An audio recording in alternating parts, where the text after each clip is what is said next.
Kung kamusta na si Tatay Digong? Okay naman. Yun, biruan ulit. Tapos binasahi ko yung paa niya. Ganun. Masaya naman. Masaya. Ito, bit-bit yung pinaglabahan. Tapos So ikaw naglalaba para sa kanya ngayon? hinatid ko kanina umaga. Magaling para kayo maglaba. Pwede ba Pati paglaban plan siya. Ano pa ang mga request pa niya? Wala naman. Kain niya, okay din daw. Okay lahat. Okay naman Walang lahat. problema. So ano naman ho napagtawanan nyo? Tanong niyo lang yung politika sa Pilipinas. Lahat yung nangyayari sa campaign. Sinabi niyo bang inisyo na ako ng non-billable? Oo, natawa siya. Natawa siya. Nakakatawa talaga yung kasong niyan, mga baliw! Dahil kayo. May mensahe ba si Tatay Digong sa taong bayan? Mo lang gyapon, i-support daw to iyang PDP laban candidates, senatorial candidates. Pabalik-balik lang man niya. Kumusta niya lang si BP Inday. Nalaman na ba niya yung... Sabi ko, sige hanap ng gulo. Sige pangaway, sabi ni Saya. Pero nasabi niyo ba yung sinabi ni Inday Sara na nasa listahan din siya ng ICC? Sinabihan ko siya. Anong sabi niya? Tumahimik man lang. Siyempre, mas concerned siya kaysa... Kung malapit na ang eleksyon sa Pilipinas, may mensahe ka sa mga botante natin sa Davao? Sa mga Davaoenyo, daghang salamat sa inyong suporta. Daghang salamat sa inyong kanunay pagsalig sa amo ang pamilya. Daghang salamat. Sir, kamusta ka sir? Because we heard that nagkasakit daw ka. Gikuhan ko sa tugnaw Kambyo-kambyo na ganito Oo sir, jacket. nipis rin yung gusto ko Sabi ko sa magkaroon iyo, hindi makapal jacket Init mo man gani, kahapon init. Pero tugnaw na po. May tugnaw gina siya dire sir, init ra sa buntag. Kusog ilang electric pan dire.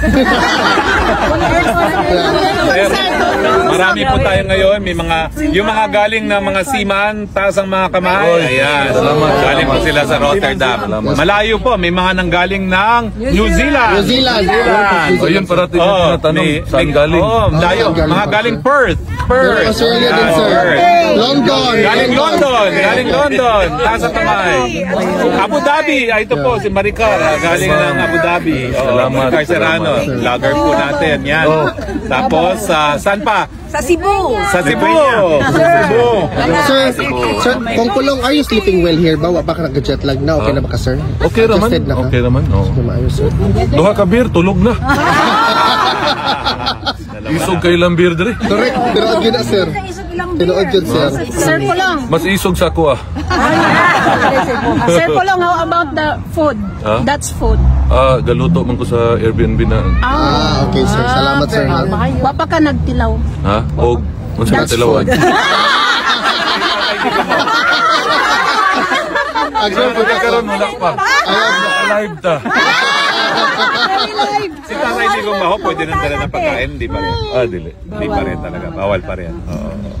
Excited na ka makadaog kong? Ha? Yes. Of course! Lami man makadaog pero ang trabaho ang problema. Sige lang. Ang daog excited, ang trabaho ang problema. Dili lalim. Ilang kong kay mo suporta jud mi. Salamat kayo. Sa hangtod. Salamat kayo. Si taga Davao dire. Yes! Always present. Davao ko. Taga Davao. Okay. Kong, Thank okay you lang po, padugang Kong, naipanagtigom sa pagabuhaton sa Kalubian Leyte, ang PDP laban si Mayor Doroteo Falconet. Kilala ka. Ha? Gibasa ra nako. Murag naglison mo ko kag basa. Lagi. Mensahe na Kong. To Mayor Doroteo Falconet sa Leyte, daghang salamat sa suporta. Okay, salamat sir.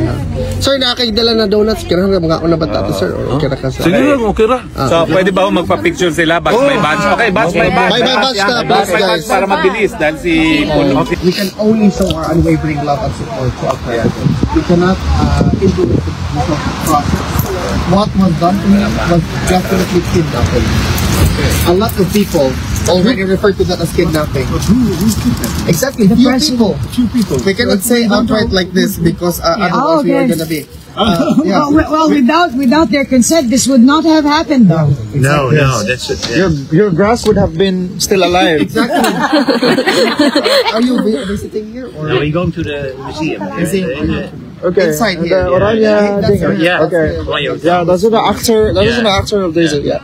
But you know what? It paints us as a Filipinos, because Philippines is a sovereign country. We have our judicial process. Our Supreme Court is alive and well.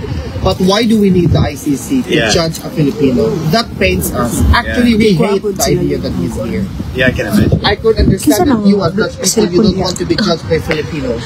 Yeah, you don't want to be in the Philippines and then they're going to imprison you. We are not a colony of the Netherlands or ICC on that behalf.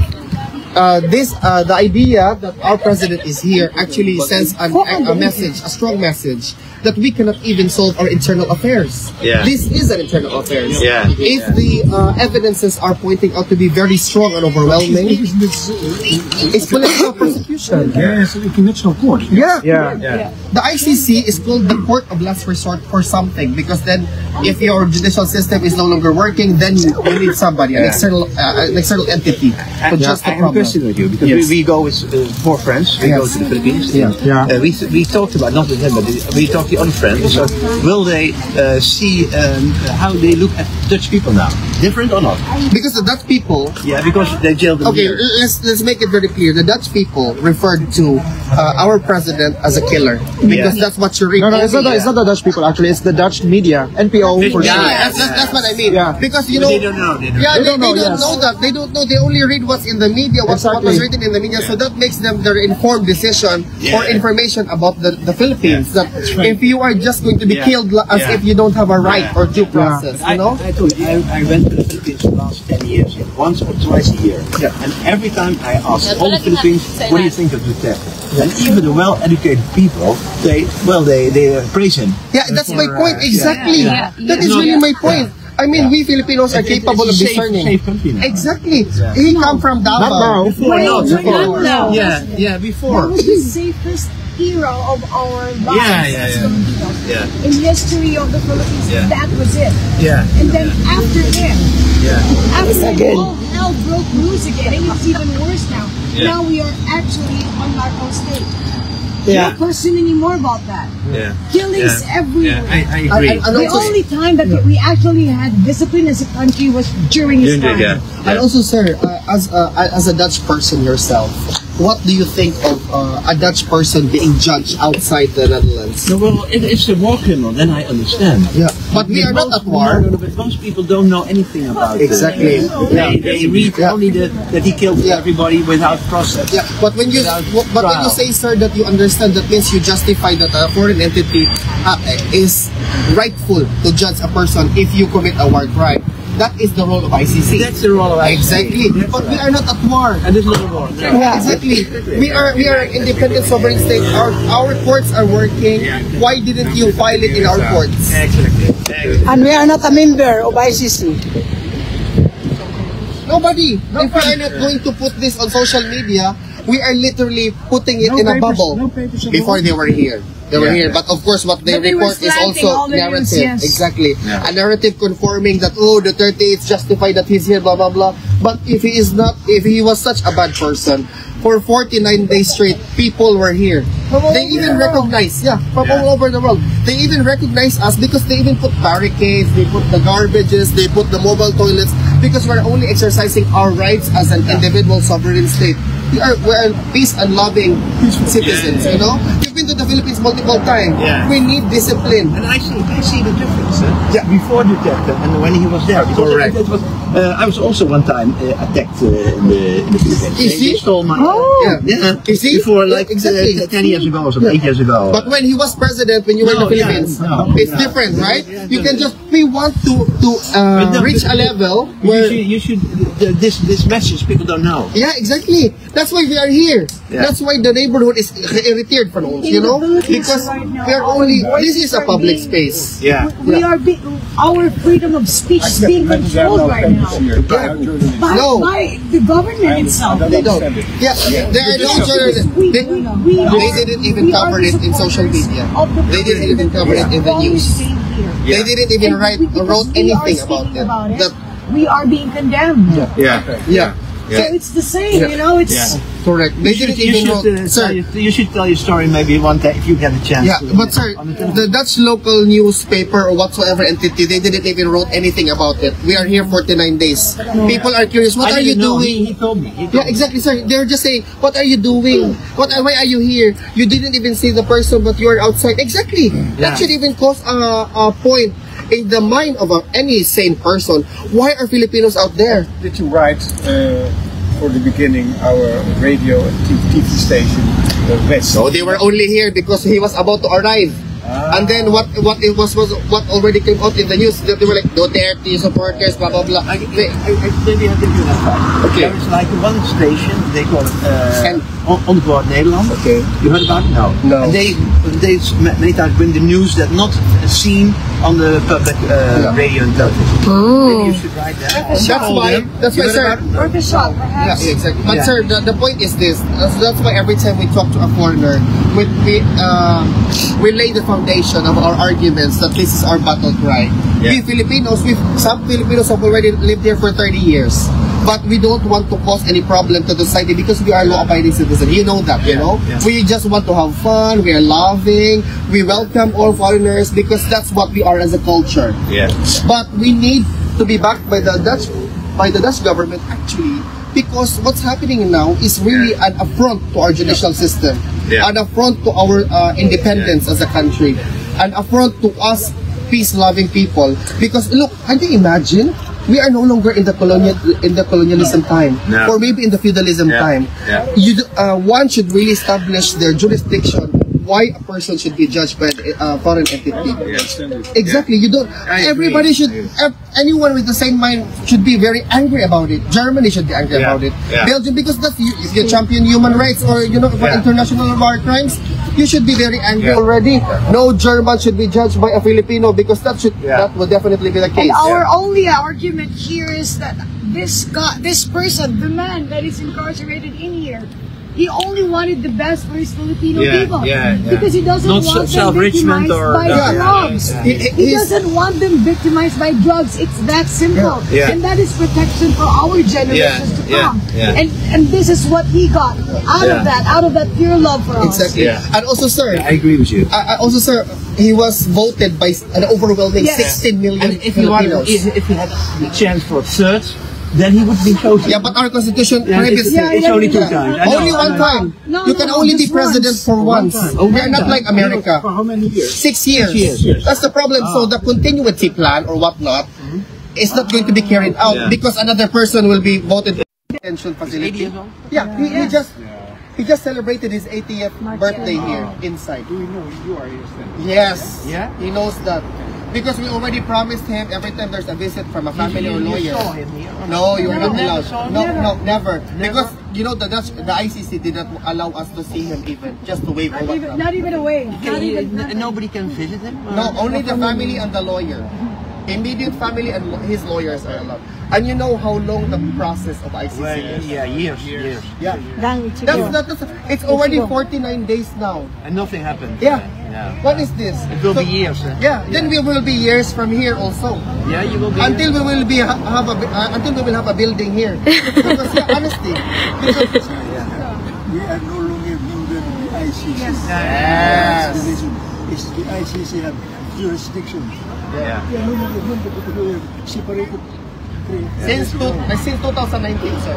We are not going to allow the ICC to have our former president to get their brown trophy. They are saying, sir. We're never going to allow that, sir. Na-end guys, na-end automatically. I don't know why. First, na-end ang live kanina. Okay, we conform to that. Sige man yung makakita. But how about the judicial process internal to the Philippines? But thank you so much for echoing our message. We're not met and really that appreciate you know. I'm Indonesian. You're Indonesian. You're Indonesian, really. Sir. Because I know a lot of politics. Thank you so much, sir. Because I've been to so many countries. Sir, you have the message. Mabuhay po kayo, sir. Do you have a message to the people who wants to come here and visit here as a foreigner perspective? Do you have a message? Yeah, I said stand by your rights. Exactly. Thank you so much for that. Because hanggang sa dulo, nandito pa rin I kami. hope that people know the story about it. Exactly. Yeah. Dili guys na automatic ug end. Exactly. That's the point. Sorry. Thank you for saying that. You could help us as well. Disseminate the proper information. You got it from all of us. Thank you, sir. Thank you so much. Mabuhay Mabuhay po kayo hanggang sa dulo. Thank you so much. In a few months we'll come back. Yes. We will be here again. You take care. Thank you very much. Yes, madaming mga makakaliwa dito for sure. Nakita talaga nila na mahal ng mga Pilipino si PRRD. Would you ever imagine, hindi lang kami dito sa Duterte Park, we also go to Den Haag Central to actually hold our events there. Sa likod mismo ng Central Station yun, and we have big screen to show everybody our love for PRRD. We play PRRD videos, we explain to everyone who is very curious about our support for PRRD. Lahat ng mga cars actually na dumadaan dito sa may detention, kasi we are actually near sa kalsada. Lahat ng mga tao na nakakakita sa amin, you know, I always believe that curiosity is the start of being educated into something. So when curiosity of people, especially the international audience, nag-spark ang curiosity nila into something, now it's actually an opportunity for us to educate them what is actually going on and why are we actually supporting PRRD. So some people might actually wonder, oh, bakit sila palaging nandyan, nakapalibot sa Duterte Park or whatever. This is also just our opportunity. We are walking advertisement for PRRD. So, and any effort na mapahinto kami dito to support PRRD is an effort to actually, you know, stop our cause. Ako mo patol ako pag nakita na ko. Hoy, madam, hoy, Maricar, may nagsabi sa akin, ingat ka, Alvin, kay Maricar, double agent yan, oh. Ano yan, double agent ka daw. Ako ang nagsabi at nag-reveal sa Pilipinas na may double agents and you're gonna call me double agents? Are you fucking kidding me? Kasi comment dito, siyempre, binasa ko na lang. Ganon talaga. Yung nag-reveal, yun, para naman tanga yun na nagsusuplong ako ng kriminal, yung pala ako kriminal. Siya na hindi, medyo passionate talaga ako pag ganyan, guys. Actually, pag mga ganong mga bagay, passionate talaga ako. Yung utak ko parang very focused siya. Totoo. Any comment, mas magaling ka ba daw kaysa ni... Tama? Alam mo talaga, dapat doon talaga naman kasi, naipaitindi natin sa lahat ng tumitigil dito. They are traveling and they talk to other people as well. They should know. Totoo. Correct the narrative kasi, pucha, wala tayong laban sa sa mainstream media. Sino bang nagsulat sa inyo about this nangyayari dito? Wala. SMNI lang. Totoo. SMNI lang totoo. Tingnan nyo, pakita ko sa iyo ano siya ng sip-on niya. Mga ka-partners, SMNI lang nagsasabi ng totoo. Oh. the truth that matters. Correct. Kaya nga the truth that matters. Kayo dyan. Ako sa mga taga-UK, sa mga Ilonggos, taga-Bacolod, shout. Pangalan? Pinky. Si Ma'am Pinky. Annabelle, shout out to Tagum Davao. Davao, ikaw ma'am. Hello, Bacolod. Bacolod man. Bacolod din. Hindi Ilong, sinanay ko, Ilonggo man. Tika mo na, tigda mo kung mag-Ilonggo. Sagad. Sagad mo kung mag-Ilonggo. So, fluent. So, sila ma'am, from UK pa sila. Malayo pa ang pinuntahan nila. So, sino botahin ma'am sa inyo lugar? PDP Laban. Hindi, sa local. Wala, wala si ma'am. Cancelled. Cancel. Duterte daw sabi ni ma'am. Sila from Manchester, UK ma'am no? O Manchester, UK pa sila. Galing sila ma'am. So, actually, hindi mo talaga mapipigilan ng mga tao na pumunta dito sa Duterte Park. Because first of all, it's open for everybody. And anyone that says otherwise is just really saying something na ma-divide ang mga Pilipino. And Alvin and I will do our best to not allow that to happen. Actually, hindi naman talaga lahat. There are just some people who are not so vocal with their political stance or their political affiliation. Kasi syempre, we also have to respect naman din ng, there are some private people. But again, sa darating na election, we should just really vote for Duterte 10+2. Either sa in-endorse ni VP or sa in-endorse ni PRD, which is Kirubin and Hunasan. Digong, ganun ang ginagawa namin. pagka may free time kami, instead na i-holiday namin sa ibang lugar, dito na lang namin ginagawa, at the same time dalaw sa kanya, because we believe na yung parang... Wait, dapat i-video kita, sir, mamaya. Mamaya. Para makita kasi nila. yung palagay ko, alam niyo kung sa akin bakit ganyan, at I also encourage kung dito lang kayo sa Europe, mas malapit kayo, pumunta kayo. Kasi ako, in my belief, na ang presence natin dito ay nagdadala yan ng positive vibration sa kay Tatay Digong kahit sa loob siya. Na yan ay nagbibigay ng lakas sa kanya. Kasi di ba tinatanong niya palagi na may mga tao po ba sa labas? So as long as may mga tao dito, may mga Pilipino dito, in my belief, nagbibigay yan ng positive energy sa kay Tatay Digong. No? So yan, shout out kay Saidi Torgensen. Yeah, hello. At sa mga sa mga kahindi mo pirayan, yung mga followers ni... Sabi nila, abaw ka namin ka t-shirt mo kasi manwa, diin mga pwede maka-order. Ilonggo. Abawlin, tiya mo kwarta gito, ginapalag, ginapeko, gina mo utang, ginabuldos, ha? Utang, ginabuldos. Sa sa Amazon ko lang in-order. Mura lang, nasa 14 pounds lang bili ko nito eh. Maganda nga. Marami kayong magpilian sa Amazon. So yun lang, at we believe, kami ay positive, at ako personally hindi ko talaga inaakala, because I met Tatay Digong last October 29 before yung hearing sa Senate. Nag-meet kami personally.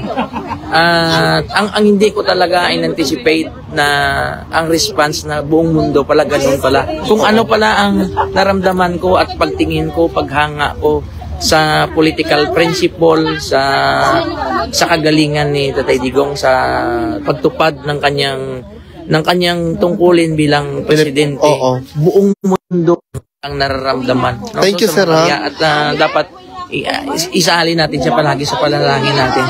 At maging positibo lang na tayo na balang araw makakauwi talaga si Tatay Digong. Katanan mga Ilonggo diha na nagtan-aw karon, habaw gihigog magid ko, gihigog magid ta mo kamo tanan diha higog magid ako ang mga Ilonggo, palangga kita, mga palangga gid ako mga Ilonggo.